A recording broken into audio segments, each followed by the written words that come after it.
Добро пожаловать в рубрику импортозамещения. И сегодня на столе у меня вот такая вот скромная бутылочка. Это коньяк Сараджев, 35 лет, от Кизлярского коньячного завода, который находится в Республике Дагестан, Российская Федерация.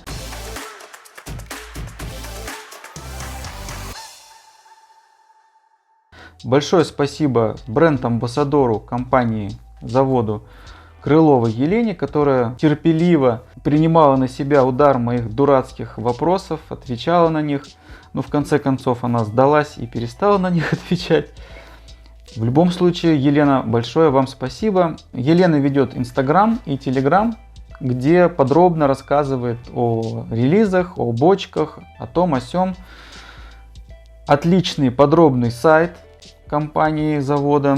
В общем, вообще мне все понравилось, как подробно, максимально подробно раскрывается информация о производстве, о релизах. Единственное, что вот этого релиза Сараджев 35 я не нашел на сайте. Почему-то его нет. На вопрос, почему его там нет, я ответ не получил. До этого эта линейка выпускалась в виде сургучевой версии. Это у нас так называемая версия Мюзле. Сургучевая лабораторная версия. Завод основан в 1885 году Давидом Захарьевичем Сараджевым, на год позже, чем открылся завод коньяки Д.З. Сараджева. Однако 1985 год — это год, когда привезли уже первую партию бренди в Москву. По-моему, 250 ведер значится в исторических архивах. В общем-то, тоже вопрос большой, каким образом здесь вот эти даты пересекаются. То есть открытие 1985 год, дата, когда уже привезли бренди, уже выдержанный бренди, да, в Москву на апробацию, да, на суд широкой публики. А 1984 год открытия завода в Грузии Давидом Захарьевичем, который, в общем-то, уроженец Грузии. То есть, по идее, завод в Грузии должен был быть открыт раньше. Так оно и есть. И вот даты какие-то такие странные. Однако производство бренди, точнее, производство дистиллятов в Кизляре велось и до этого.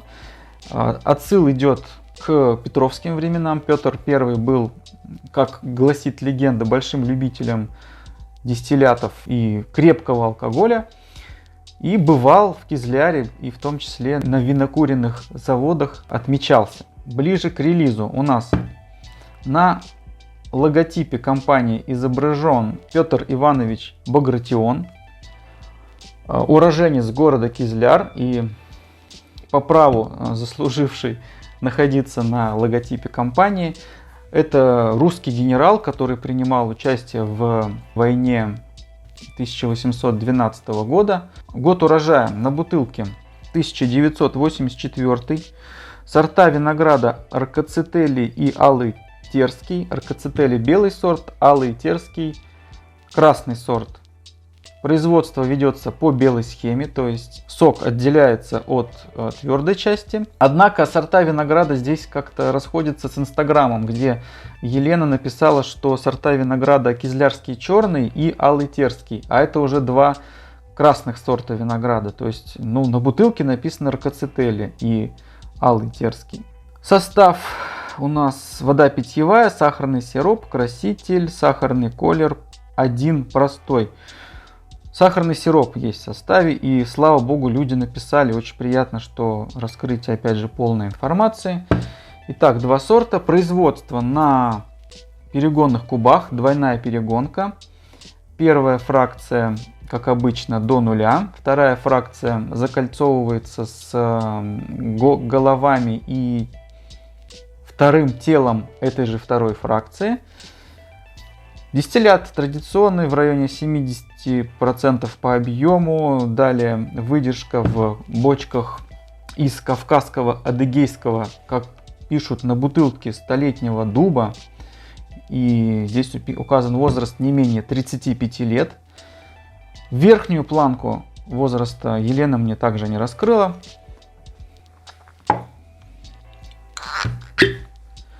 Что это мы на сухую сидим? Давайте нальем. 40% крепость классическая, объем 0,5. Дата розлива не написана на бутылке, 2020 год, ориентировочно. В общем, скорее всего, он совпадает с выходом этой серии мюзле. 12827 номер бутылки. Пожалуй, больше ничего и не добавить. Давайте приступим к аромату. Сочный, аппетитный, неожиданно радующий. Очень деликатная, изобилует деликатная ваниль, персики, курага, дубок, мебельный лачок, черный изюм, виноматериалы различные. Очень хорошо и ярко чувствуется ментол, хвоя, косточка винограда. И знаете, вот часто я в бурбоне этот аромат отмечал. Я его называю конфетные обертки.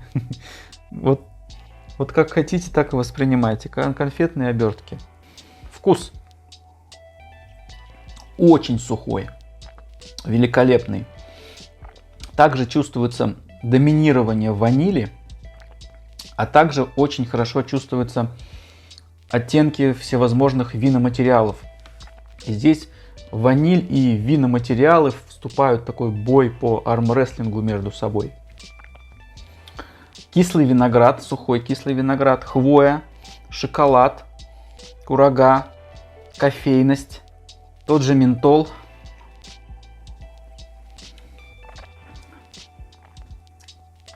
Много-много тонинной горечи. Очень яркий, плотный, насыщенный, маслянистый. Сладость умеренная в районе 6 из 10. Послевкусие сухое, терпкое, очень тонинное, ванильное, курага. Очень-очень хороший, приятный.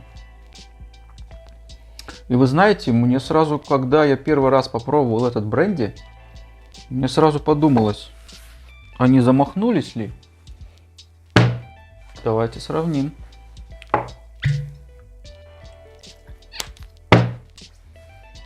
Нет, конечно, нет. Профиль совсем другой. Нет. Здесь вот ванильки больше виноматериалов, больше тонинов виноградных. Здесь же такая конфетная история. Тонкий, сложный. Ванили почти нет. Выпуск на NSC, VSOP и XO можно посмотреть здесь. Там я подробно обо всем рассказываю. Но здесь явно вот это не французский профиль однозначно. Здесь такая грубость, но она такая красивая, элегантная. Это не та грубость, которую мы чувствуем в пятилетках или десятилетках. Иногда спрашивают, пишут в личку, а как можно сделать донат. Самый лучший донат от вас — это написать комментарий, любой комментарий, и поставить лайк к этому выпуску. Для меня это будет самый лучший в мире донат.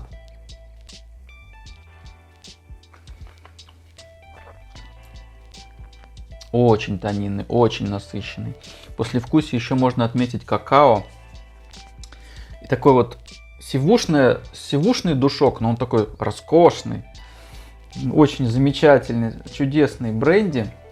Оценка 82. Цена покупки в районе 8000 рублей в магазине Wine Zone.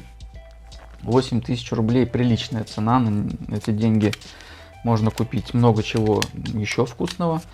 Как говорит Елена Крылова, этот бренди можно купить в районе 5-6 тысяч в самом Дагестане, в фирменных магазинах. На заводе, наверное, 5. Не знаю, кто знает по ценам, напишите в комментариях. Ну и, соответственно, захотелось выяснить, а спирты-то вообще какие бочки были тогда. Вот, я спрашивал, какое оборудование. Оборудование было то же самое, какое сейчас. Медные перегонные кубы в пароводяном кожухе были при реконструкции установлены в 1947 году. То есть эти спирты дистиллировались на тех же кубах, что и дистиллируются спирты сегодня. И для сравнения я решил пойти в обратную сторону и взял Дагестан 13. Просто понять, есть ли какой-то профиль, да, то есть можно ли сказать, что 35-летний Сараджев это продолжение более молодых спиртов, то есть те ли же это спирты. И вы знаете, да, и аромат, и вкус на это указывает. И при этом Дагестан 13 совершенно тоже замечательный бренди. Рекомендую тоже к покупке. Цена покупки, я так не глядя, можно сказать, взял за 1300 рублей в ароматном мире без скидки. И я слышал, что в Магните он в районе 900 рублей, тоже вполне такой доступный. И что интересно, чувствуется сахар, да, и есть в составе сахар, что приятно. Мне захотелось узнать, какой же сахар где. Давайте посмотрим. Определять сахар я буду косвенным методом, который разработали датчане Крому. То есть определение фактической крепости бренди при температуре 20 градусов, она отличается. Если сахара больше, то крепость ниже.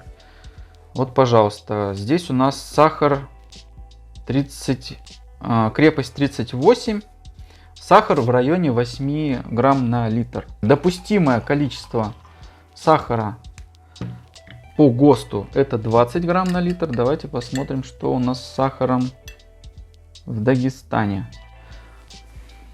Дагестан куда более сахаристый, в районе 35 фактически показывает наш ареометр, 35% крепости по объему. Это соответствует приблизительно 18-17 граммам на литр. В Дагестане больше сахаров, и, как говорят специалисты, количество сахара в том или ином релизе зависит от того, как мастер купажа решит этот сахар применять. То есть, если он хочет замаскировать какие-то неприятные ноты, спиртуозность, сивушность, повышенную дубильную экстрактивность, соответственно, сахара добавляют больше. Вот в Дагестане его больше, в Сараджеве его меньше. Итак, линейка мюзле, еще раз хотелось бы на ней отметить свое внимание, состоит из двух типов релизов. Это КС, коньяк старый, к нему относится Кизляр 15 и Россия 15. И коньяк очень старый, точнее бренди, да, очень старый. Самый край этой линейки Сараджев 35, далее по убывающей император Всероссийский 30, Петр Великий, по-моему, Петр Великий 25 и 20-летний это Багратион как раз таки. Еще хотелось бы сказать по питкости. Замечательная питкость у Сараджева 35. Когда ты делаешь глоток, то полость рта так засушивает, так околдовывает и обволакивает все твои рецепторы сухостью, многогранностью и сложностью, что хочется сделать сразу второй глоток, и тут же вспоминаешь цитату Петра Первого. Петр Первый сказал, попробовав какой-то дистиллят: чарку пьешь, по второй хочется, вторую пьешь, третью душа просит, или там по третьей душа горит. Также и здесь сразу же вспоминаешь эти слова Петра Первого, и действительно хочется сразу же вот эту сухость опять запить, еще раз испытать вот эту сочность. Сочность, сухость, сочность, сухость, так можно и налокаться, друзья мои. Итак, заглядывайте в наш магазин товаров и аксессуаров для любителей и ценителей крепких напитков, бокалы, стаканы, баночки, бутылочки, разные аксессуары. Не пейте, а если пьете, то пейте только правильными глотками и только правильные дистилляты. Пока!